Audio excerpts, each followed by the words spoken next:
नमस्कार। हिंदू धर्म की बात जब भी होती है तो एक सवाल है जो लगभग हर किसी के मन में आता है। आज हम उसी सवाल की गहराई में उतरने वाले हैं। और वो सवाल क्या है? हाँ, यही सवाल। हिंदू धर्म में इतने सारे देवी देवता क्यों हैं? देखिए, ये सवाल बहुतों को उलझाता है और ये एक बिल्कुल जायज़ सवाल है जिसका जवाब असल में हमारे शास्त्रों और कहानियों में ही छिपा हुआ है। तो चलिए, साथ मिलकर इस गुत्थी को सुलझाने की कोशिश करते हैं, एक-एक करके।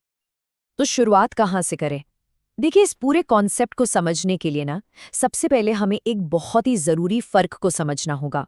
ये एक ऐसा फ़र्क है जिसका जिक्र हमारे धर्म ग्रंथों में बार-बार आता है। हमारे शास्त्र कहते हैं कि भगवान सिर्फ एक शब्द नहीं है, ये एक तरह का टाइटल है, एक उपाधि। और ये उपाधि सिर्फ उसी एक सर्वोच्च शक्ति को दी जाती है जिसमें 6 दिव्य ऐश्वर्य पूरी तरह से हों, यानी अपार धन, बल, यश, ज्ञान, सौंदर्य और वैराग्य। मतलब जो हर चीज का अल्टीमेट सोर्स है। तो अब यहाँ पर चीजें थोड़ी और दिलचस्प हो जाती हैं। एक तरफ है भगवान, जो सुप्रीम बीइंग है, और दूसरी तरफ है देवी देवता। अब ये देवी देवता कौन है? अच्छा, इनको ऐसे समझिए जैसे इस पूरे ब्रह्मांड को चलाने वाले मैनेजर्स हों, एक तरह की कॉस्मिक मैनेजमेंट टीम। तो मतलब साफ है, ये जो देवी देवता हैं, ये अपने आप में अलग अलग भगवान नहीं है। नहीं, बल्कि ये उसी एक सुप्रीम पावर के प्रतिनिधि हैं, उसके एम्पावर्ड एडमिनिस्ट्रेटर्स हैं, जिन्हें इस ब्रह्मांड को चलाने के लिए खास जिम्मेदारियां दी गई हैं। अब इस कॉस्मिक मैनेजमेंट टीम में भी एक हायरार्की है, और इसके टॉप पर आते हैं 3 सबसे बड़े डायरेक्टर्स, जिन्हें हम सब त्रिमूर्ति के नाम से जानते हैं। यही तीनों इस यूनिवर्स के सबसे फंडामेंटल साइकिल यानी जीवन चक्र को संभालते हैं। और इन तीनों के काम भी एकदम क्लियरली बंटे हुए हैं। ब्रह्मा है क्रिएटर, वो सृष्टि करते हैं। विष्णु है प्रिजर्वर, वो उसे संभालते हैं। और शिव हैं ट्रांसफॉर्मर, जो बदलाव या संहार के लिए जिम्मेदार हैं। और जो बात इसे और भी गहरी बनाती है वो ये है कि ये तीनों प्रकृति के 3 मौलिक गुणों से भी जुड़े हैं, रजस, सत्व और तमस। अब ब्रह्मा जी की बात करें, जो क्रिएटर है, उन्हें अक्सर 4 सिरों के साथ दिखाया जाता है और कहते हैं कि हर सिर से एक वेद का उच्चारण होता है, जो कि क्रिएशन के ज्ञान का प्रतीक है। पर यहाँ एक इंटरेस्टिंग फैक्ट है।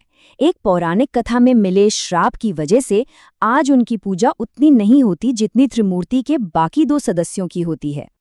चलिए, अब त्रिमूर्ति के दूसरे स्तंभ की ओर बढ़ते हैं, भगवान विष्णु, जिनकी सबसे बड़ी जिम्मेदारी है इस दुनिया का बैलेंस बनाए रखना। कहा जाता है कि जब जब धरती पर बुराई बढ़ती है, अधर्म हावी होने लगता है, तब तब उस संतुलन को, उस धर्म को फिर से स्थापित करने के लिए भगवान विष्णु एक नया रूप लेकर पृथ्वी पर आते हैं। और उनके ये अवतार बहुत प्रसिद्ध हैं, जिन्हें दशावतार के नाम से जाना जाता है। इस लिस्ट में मत्स्य, कूर्म, वराह, नरसिंह जैसे कई अवतार शामिल हैं। और हाँ, इनमें से 2 तो हम सबके लिए बहुत जाने पहचाने हैं, मर्यादा पुरुषोत्तम श्री राम और महान कूटनीतिज्ञ श्री कृष्ण। ये सभी अलग अलग युगों में धर्म की रक्षा के लिए आए। और अब त्रिमूर्ति के तीसरे और शायद सबसे रहस्यमयी सदस्य की बात करते हैं, महादेव यानी शिव। वो जो विनाश और फिर से निर्माण के कभी न खत्म होने वाले चक्र के प्रतीक हैं। देखिए, जब हम विनाश शब्द सुनते हैं तो अक्सर कुछ नेगेटिव सोचते हैं, पर शिव का विनाश ऐसा नहीं है। उनका विनाश दरअसल एक नई शुरुआत के लिए जगह बनाने जैसा है। ये जरूरी है ट्रांसफॉर्मेशन के लिए। इसीलिए तो वो संहारक भी हैं और सबसे बड़े योगी, आदि योगी भी। लेकिन शिव की शक्ति पूरी होती है उनकी अर्धांगिनी पार्वती के साथ। पार्वती को ही शक्ति माना जाता है, यानी वो डिवाइन फेमिनिन एनर्जी। और ये शक्ति जरूरत पड़ने पर रूप बदल लेती है। वही सौम्य गौरी पार्वती दुष्टों का संहार करने के लिए कभी दुर्गा बन जाती हैं तो कभी महाकाली का रौद्र रूप ले लेती हैं।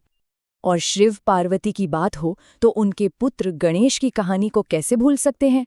उनकी कहानी इन दिव्य शक्तियों के आपसी संबंधों को बहुत ही खूबसूरती से दिखाती है।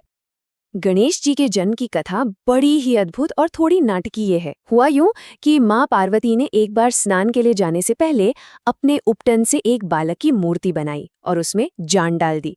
उन्होंने उस बालक को दरवाजे पर पहरा देने को कहा और आदेश दिया कि कोई भी अंदर न आए।